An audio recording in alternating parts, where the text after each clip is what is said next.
Assalamualaikum teman-teman, apa kabar nih? Semoga kalian sehat-sehat semua ya. Nah, untuk video kali ini nih, aku bakal wawancara bareng Bapak Hendy. Beliau mengetahui mengenai gudang-gudang yang ada di video kemarin. Nah, untuk yang penasaran nih, nanti aku kasih linknya di description box ya. Oke, Assalamualaikum Bapak Hendy. Waalaikumsalam warahmatullahi wabarakatuh. Nah, mengenai gudang yang ada di video itu menurut itu gudang logistik apa bukan sih Om? Itu gudang logistik. Jadi gini, Mbak. Untuk gudang logistik itu ada beberapa macam, meliputi apa aja logistik itu kan. Bisa berupa makanan, terus bisa berupa barang materi, bisa berupa kendaraan. Itu yang dinamakan logistiknya.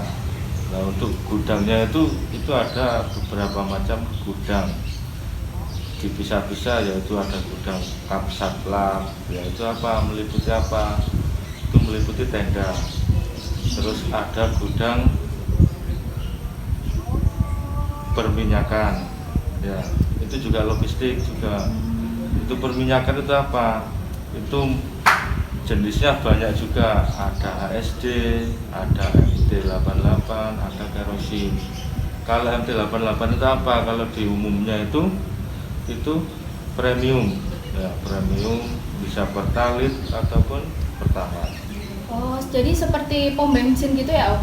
Enggak, itu di gudang permin itu kemasannya itu adalah drum. Kalau di SPB itu ada sendiri SPBU-nya. Jadi kayak beda gitu ya Om? Beda. Apa itu perminyakan itu dibuat-buat kendaraan apa aja sih Om kalau boleh tahu? Kalau perminyakan itu, kalau HSD itu ada dua macam, HSD biasa sama solar deck. Kalau HSD biasa untuk kendaraan ran kayak apa itu truk. Ya, kalau solar deck itu khusus dibuat untuk kendaraan yang mobil-mobil baru, contohnya bisa dipakai untuk tank, untuk rampung. Untuk yang jenis mobil baru ini, yang modelnya kayak mobil dapur ini kan pengeluaran baru kemarin 2 tahun 2021, itu menggunakan solar deck. Kalau di premium itu sekelas pertamax. Ya, gitu. Nah, menurut Om Hendy sendiri nih, kalau menurut Om itu logistik itu apa sih Om? Logistik itu, pengertian logistik itu ada suatu ilmu pengetahuan atau di dalam melakukan proses penyimpanan, penyaluran, dan pengiriman barang itu terhadap beberapa barang atau alat-alat tertentu. Nah, menurut Om sendiri nih, macam-macam logistik itu apa aja sih Om? Macam-macam logistik, yaitu tadi logistik ada berupa logistik kendaraan, terus bisa berupa makanan itu juga banyak meliputi. Kalau di lingkungan TNI itu, kalau untuk makanan itu ada jenisnya, ada banyak, yaitu untuk Bimukar, terus T2SP, Naraga. Kalau yang Naraga itu ini yang terbaru. Oh, kalau ini buat orang-orang awam nih, Naraga itu yang ransum TNI itu bukan sih Om? Iya, betul. Nah, kalau menurut Om ini, apakah kebutuhan logistik itu bisa digunakan sewaktu-waktu atau memang sebelum kita menggunakan barang-barang ini kita harus ada perizinan dulu Om? Nah, Sebelumnya. bisa digunakan sewaktu-waktu, karena pergerakan kita itu kan tidak menentu. Ya, kalau dikatakan dari TNI itu kan 5 menit menentukan. Jadi kalau seandainya waktu-waktu itu, misalkan ini ya, kita kan nggak tahu, ini kita kan lagi istilahnya santai ya, dalam keadaan santai ataupun landai, tiba-tiba ada gunung meletus. Nah, itu kan kita butuh juga gerakan cepat, dalam artian ya kita juga ada perintah dari komando atas segera meluncurkan, contohnya misalkan dapur lapangan itu kan meliputi juga ya, untuk bahan-bahan itu kan juga dibutuhkan, ya bisa memasak. Naraga itu kan kemasannya kan barang jadi tapi direbus ulang. ya itu berupa ya barang jadi rebus ulang, terus habis setelah dimasak kita serahkan. Jadi dia itu masaknya bukan kayak masak yang di Ya dapur gitu itu ya? kalau di dapur lapangan itu masak segar. Kalau sama kegunaannya sama dapur lapangan itu kan. Kalau yang kayak contohnya Naraga T2SP itu kan sebetulnya udah matang, cuman dalam kemasan harus direbus ulang. Oke, nah menurut Om sendiri tuh apakah logistik itu melulu senjata gitu Om? Bukan berarti senjata aja ya, tadi sudah saya katakan tadi itu kan jenisnya kan banyak logistik itu, dari mulai makanan, terus kendaraan, terus senjata itu juga termasuk logistik. Nah teman-teman, jadi bisa kalian ketahuin ya kalau logistik itu bukan melulu soal senjata. Nah untuk kalau boleh tahu nih ya Om, di dalam gudang itu isinya apa aja sih Om? Karena kan memang kita memang di video kemarin aku belum sempat ngasih tahu ya, karena memang dikunci gitu kan. Jadi aku tanya nih sama orang yang tahu masalah gudang ini, gimana nih Om? Jadi di gudang itu kita punya beberapa gudang. Ya di dalamnya itu perlengkapan kita itu juga termasuk logistik ya, meliputi apa saja kayak kap satlab itu kan perlengkapan satuan perorangan satuan, itu meliputi ya kayak tenda, terus baju-baju PGL yang belum didistribusikan, terus ada gudang lagi khususnya gudang velvet. Di dalamnya yang meliputi velvet, kita punya 2 jenis velvet, dari aluminium sama besi. Terus ada punya gudang meja sama kursi. Itu jadi logistik yang kita punya itu tidak dijadikan dalam satu gudang, tetapi dipisah-pisah dengan jenisnya. Nah, kalau aku mau nanya nih ya Om, pertanyaan pribadi. Kalau gudang MCK itu apa sih Om? Kalau gudang MCK itu kan singkatan ya. Kepanjangan MCK itu ya itu mandi cuci kakus. Ya kalau MCK, kalau kita lihat dari umum itu kan ada yang biasanya ada mobil MCK gitu. Itu kan kegunaannya untuk nyuci sama buang air besar sama kencing. Seperti itu. Berarti istilahnya barang-barang darurat gitu ya Om ya. Istilahnya pengganti kamar mandi sama WC. Kalau darurat gitu ya Om ya. Iya, itu dipasang pada saat kayaknya di hutan, jadi jauh dari pemukiman.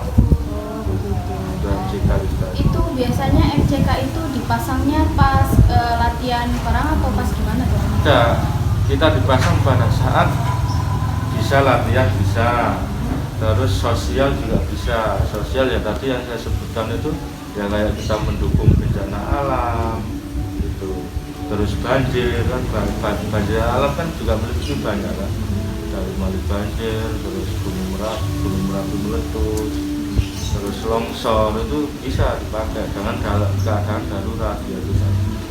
Nah kalau untuk yang masalah bencana kemarin nih Om, itu bagaimana menurut Om? Ya kalau kemarin itu ya sepatutnya ya juga kita harus masang itu dengan dapur lapangan plus MCK, karena kalau kita lihat dari video ataupun berita itu kan sangat parah juga bencana kemarin itu kan. Dari pemukiman ini kan rumahnya kan juga banyak yang terkena longsor. Ya kita harus mendirikan dari TNI ataupun yang lainnya semisal Basarnas atau BPBD pasti juga mendirikan seperti itu. Ada juga ada apa. Tapi kemarin itu pas saya tanya itu katanya kalau memang kalau yang bencana kemarin itu kan dapur lapangan kan masih baru datang gitu ya Om ya. Jadi belum sempet gitu ya Om. Belum sempet. Jadi kemarin pas Semeru itu mobil ini kan masih di pusat, belum diserahkan sama pihak pusat ke backup. Jadi prosesnya banyak Mbak, kalau kayak dapat mobil baru dari pusat turun ke PAL turun lagi ke backup. Nah, kemarin kan lama, kita memang lama di PAL itu masih nunggu rekomendasi dari atasan. Nah, pas datang juga bencana kan masih berlanjut itu, tapi kita belum bisa mendukung karena apa? Satu, belum ada pelatihan, terus belum tahu pengoperasian masalah dapur lapangan. Nah kemarin yang Mbak tanya-tanya sama dapur lapangan itu pada saat pelatihan, kemarin itu sudah ada pelatihan. Kemungkinan nanti kalau memang ada mungkin ada bencana apa ya, mudah-mudahan jangan ada lah, jangan bencana ya kalau memang ada itu kan ya dari yang kuasa ya. Jadi kemungkinan kalau ini ya sudah bisa mendukung dalam hal-hal yang emergensi seperti ya bencana ataupun latihan. Oh, begitu. Nah untuk yang masalah COVID kemarin itu kan juga sangat melonjak tinggi gitu ya Om ya.